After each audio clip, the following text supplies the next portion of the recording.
ముంబైలోని లోనావాలా జలపాతం వద్ద ఆదివారం ఘోరం చోటు చేసుకుంది. నీటి ఉధృతి పెరగడంతో ఓ కుటుంబానికి చెందిన 7 కొట్టుకుపోయారు. సాయం కోసం వాళ్ళు చేస్తున్న ఆర్తనాదాలు వింటూ మిగతా టూరిస్టులు నిస్సహాయంగా చూస్తూ ఉండిపోయారు. ఘటనకు సంబంధించిన వీడియో ప్రస్తుతం సోషల్ మీడియాలో వైరల్గా మారింది. ప్రత్యక్ష సాక్షులు, పోలీసులు తెలిపిన వివరాల ప్రకారం ఆదివారం మధ్యాహ్నం జలపాతం వద్ద టూరిస్టులు సంతోషంగా ఎంజాయ్ చేస్తున్నారు. ముంబైకి చెందిన ఓ కుటుంబం జలపాతం వద్దకు విహారయాత్రకు వచ్చింది. 7 కుటుంబ సభ్యులు నీళ్లలో ఎంజాయ్ చేస్తుండగా సడన్గా నీటి ప్రవాహం పెరిగింది. దీంతో నీళ్లలో కొట్టుకుపోకుండా 7 ఒకరినొకరు పట్టుకుని నిలబడ్డారు. సాయం కోసం ఆర్తనాదాలు చేస్తూ ఒడ్డుకు చేరేందుకు ప్రయత్నించారు. అయితే నీటి ఉధృతి కారణంగా వారికి సాయం చేయలేకపోయామని మిగతా టూరిస్టులు చెప్పారు. చూస్తుండగానే వారంతా నీళ్లలో కొట్టుకుపోయారు.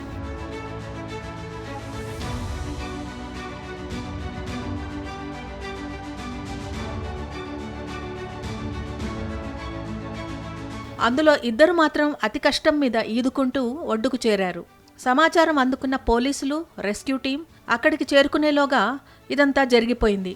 నీళ్లలో గల్లంతైన వారి కోసం రెస్క్యూ ఆపరేషన్ మొదలుపెట్టిన సిబ్బంది 3 మృతదేహాలను ఒడ్డుకు చేర్చారు. మరో 2 కోసం గాలింపు కొనసాగుతోందని అధికారులు తెలిపారు. జలపాతంలోని నీరు కింద ఉన్న భూసి డ్యాంలోకి చేరుతుందని వివరించారు.